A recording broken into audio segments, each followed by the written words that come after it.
Okay, my diamonds and my Teletubbies, this is part 2 when it comes to Jehovah's Witnesses and the difference between what they preach and what they practice when it comes to genuine love.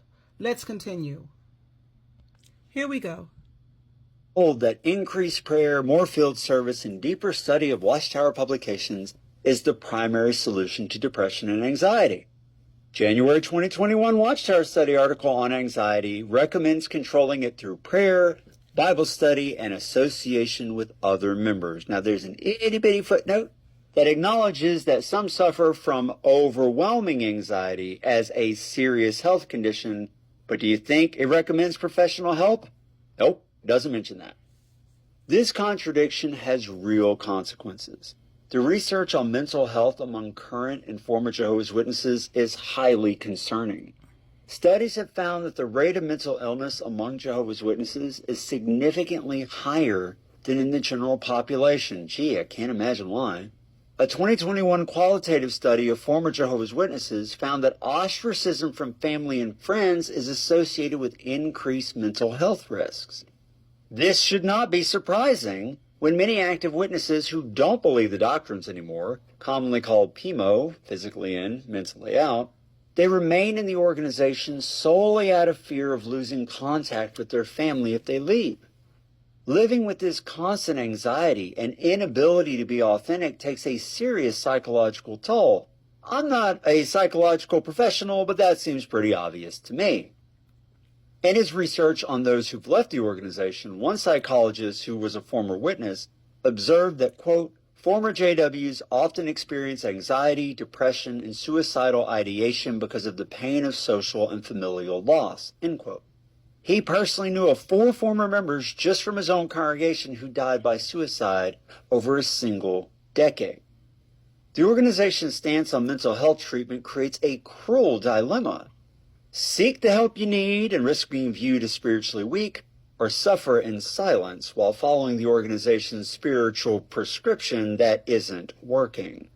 Many choose the latter with devastating results. Now, the organization regularly teaches about the importance of humility, citing scriptures like Proverbs 11 verse 2, when pride comes, then comes disgrace, but with humility comes wisdom. They emphasize that true Christians should be humble. Again, we heard it all the time. I taught it from the platform all the time. Yet, when it comes to the organization itself, there's a striking lack of humility. The most glaring examples are policies that caused tremendous harm, but were later changed with minimal or no acknowledgement of the damage that had been done. Take, for instance, organ transplants. Back in 1967, the Watchtower explicitly condemned organ transplants as cannibalism, stating, quote, those who submit to such operations are thus living off the flesh of another human. That is cannibalistic. Jehovah God did not grant permission for humans to try to perpetuate their lives by taking into their bodies human flesh, whether chewed or in the form of whole organs or body parts taken from others. End quote. This teaching remained in effect for 13 years until 1980 when it was suddenly reversed. The new position? Quote, regarding the transplantation of human tissue or bone from one human to another, this is a matter for conscientious decision by each one of Jehovah's Witnesses. End quote. But what about the witnesses who died refusing transplants during that 13 years? That's right. Or those who suffered needlessly without a kidney or heart transplant? There was not one word of apology to those who were affected. No acknowledgement of responsibility, just a direction with the expectation of immediate compliance. Here's a new rule, follow it. Too bad, so sad, weeping a salty tear. Another example is the blood fraction policy. For decades, Jehovah's Witnesses were taught to refuse all blood components, including fractions like albumin and globulin. Then, in June 2000, the Watchtower suddenly announced that, quote, fractions of any of the primary components, end quote, were now acceptable. People who had watched family members die rather than accept these now permitted treatments received zero apology. They were just expected to accept the new light without question.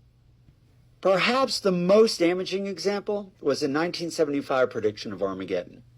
Beginning in 1966, Watchtower publications strongly suggested that Armageddon would arrive in 1975, stating, quote, "It means that within a relatively few years we will witness a fulfillment of the remaining prophecies that have to do with the time of the end." End quote. Many witnesses sold homes, quit jobs, and postponed medical procedures based on that teaching. Then 1975 came and went without incident. The organization's response? Very telling. Rather than fully owning their mistake, they partially blamed the members in a 1980 article saying, quote, "With the appearance of the book Life Everlasting and Freedom of the Sons of God, considerable expectation was aroused regarding the year 1975. Unfortunately, however, along with such cautionary information, there were other statements published that implied that such realization of hopes by that year was more of a probability than a mere possibility." End quote. And that's probably the closest thing to an apology I've ever seen from the Watchtower, but it's still not an apology. They made statements like, "Our statements were more definite than advisable," but they simultaneously shifted blame on the members for being swept up by dates and expectations. But they set those dates and expectations. They never acknowledged the very real consequences suffered by those who trusted in their guidance. A truly humble organization would be capable of saying, "We made a mistake. We're sorry for the hurt it caused." I've never seen the Watchtower organization do that. Not once in 40 years of being one of Jehovah's Witnesses.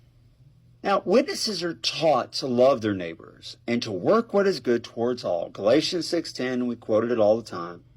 But in practice, they're strongly discouraged from developing meaningful relationships with non-witnesses, who are referred to as worldly people. It's a slur. This disconnect is starkly visible in the organization's approach to charity and community service. In a 2017 Watchtower article, the organization explicitly states that when it comes to helping suffering people, quote, "the best way to do so is by sharing the good news with them," end quote, rather than providing material assistance. The article even quotes an elder who emphasizes that witnesses must make it clear that their, quote, "primary mission is to help them spiritually, not materially," end quote. A 2021 Watchtower article goes even further, explicitly discouraging charitable works. Quote, "People may also feel that we should build schools and hospitals as well as perform other charitable works. They are stumbled because we focus our effort on the preaching work, not on solving the world's immediate problems," end quote. Now, when disaster strikes, the contrast is stark. In Hurricane Katrina, for example, I remember that because we traveled down, lots of people traveled down to help with that. Many religious and community organizations opened their doors to everyone in need, but Jehovah's Witnesses focus almost exclusively on only helping witnesses.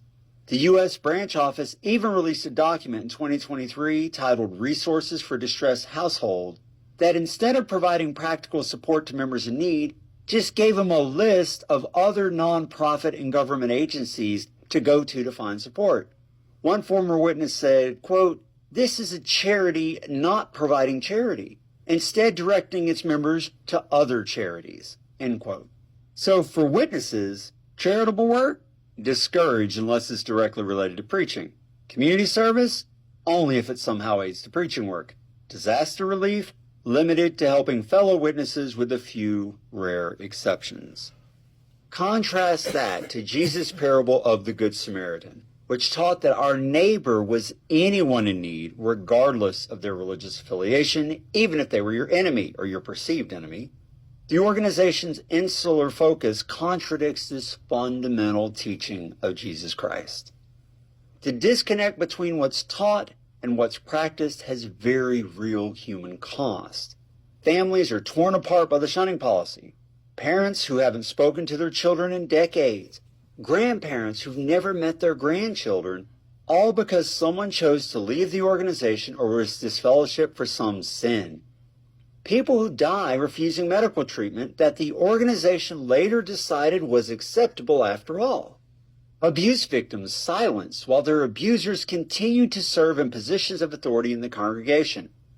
Countless people struggling with depression, anxiety, and even suicidal thoughts because they couldn't measure up to the organization's ever-changing standards or because they were cut off from their entire support system for questioning a teaching. I've experienced it myself.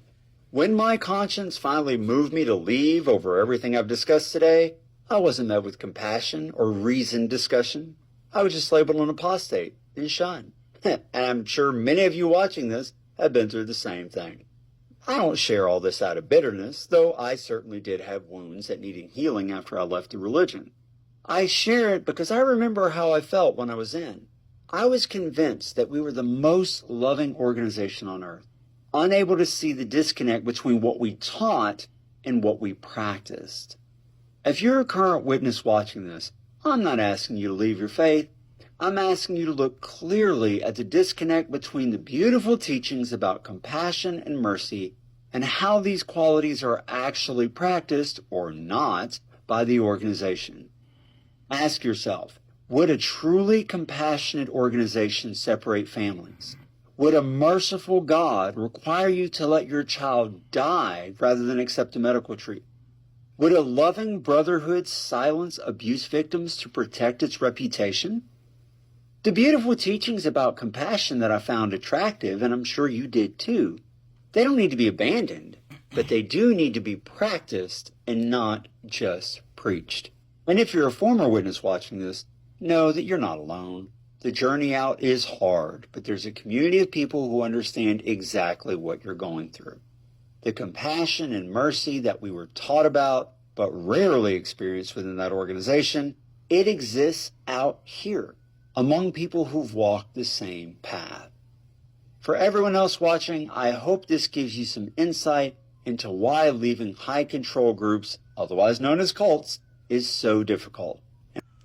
That was very, very encouraging and uplifting.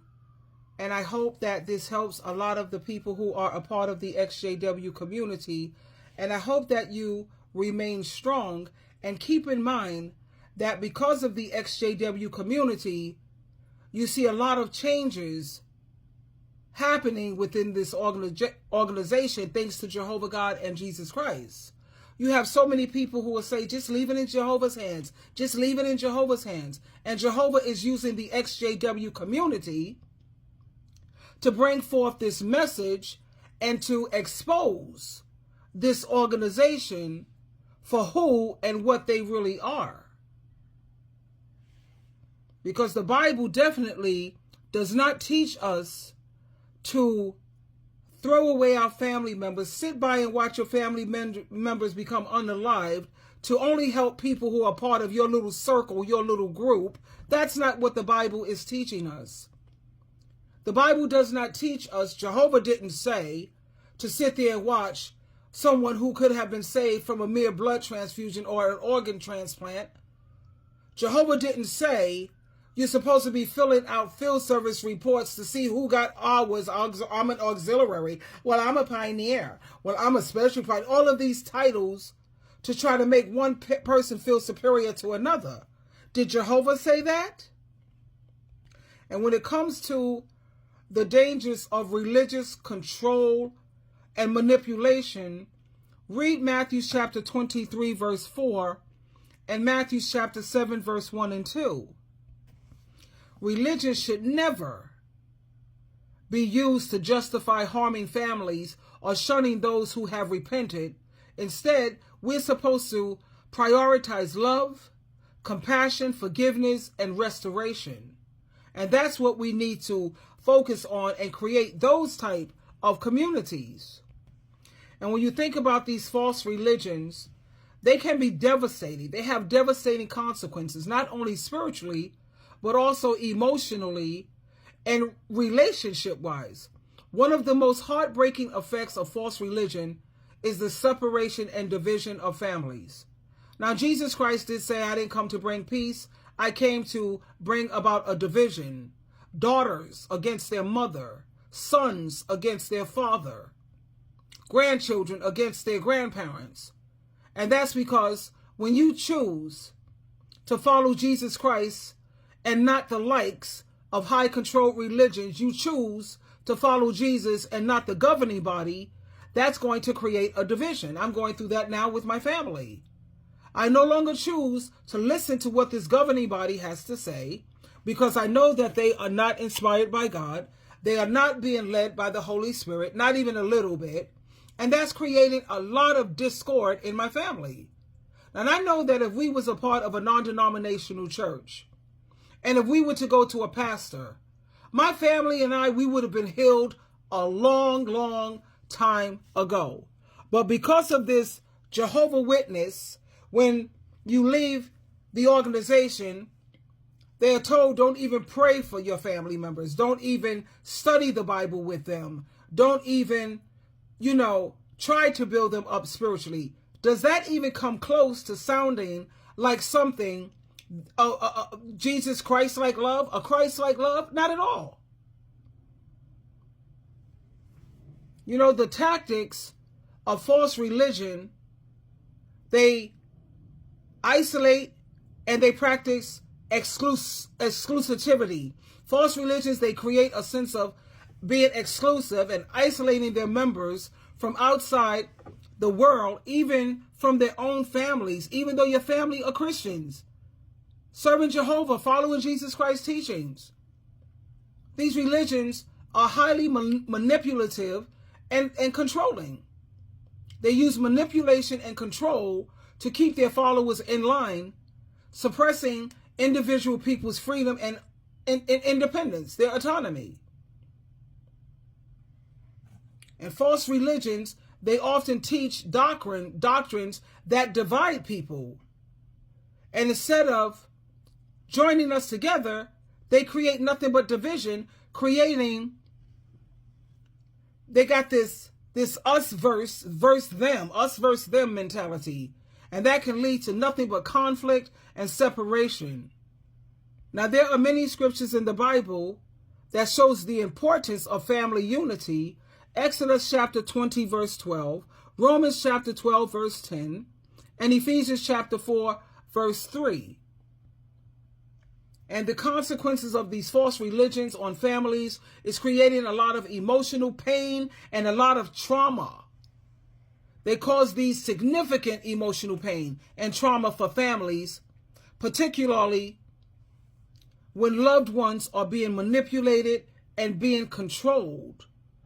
I was fortunate, thanks to Jehovah God, that I'm not weak-minded and gullible, and I was able to break away. A lot of people are not able because they're so afraid of losing their family, their social network, and they're terrified. They don't know how. They don't have the strength or the guts. But I'm grateful. I'm very grateful that Jehovah gave that to me.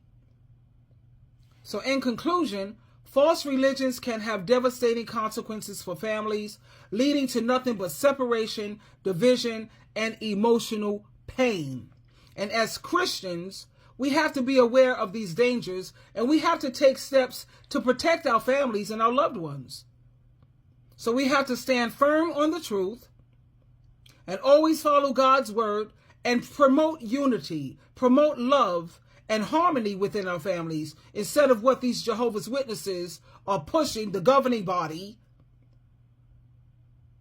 You have to be cautious of these religious groups and them teaching to isolate or to separate yourself from family, because that's based on nothing but control and power. Prioritize your family unity and harmony, and seek to resolve conflicts in a biblical and loving manner. That's what I'm trying to get my children to understand also. Let's let go to the Bible. When we have conflict or problems, let's turn to Jehovah. Let's run to the Bible. Let's turn to Jesus Christ. They don't want to hear it, because they have been so indoctrinated that you shouldn't even study the Bible or pray for family members or share spiritual food or build each other up. No, that's not Jehovah's way. That's not Jesus Christ's way. And it surely isn't promoted in the Bible what this governing body is pushing. So be careful. Twinkle, twinkle, twinkle.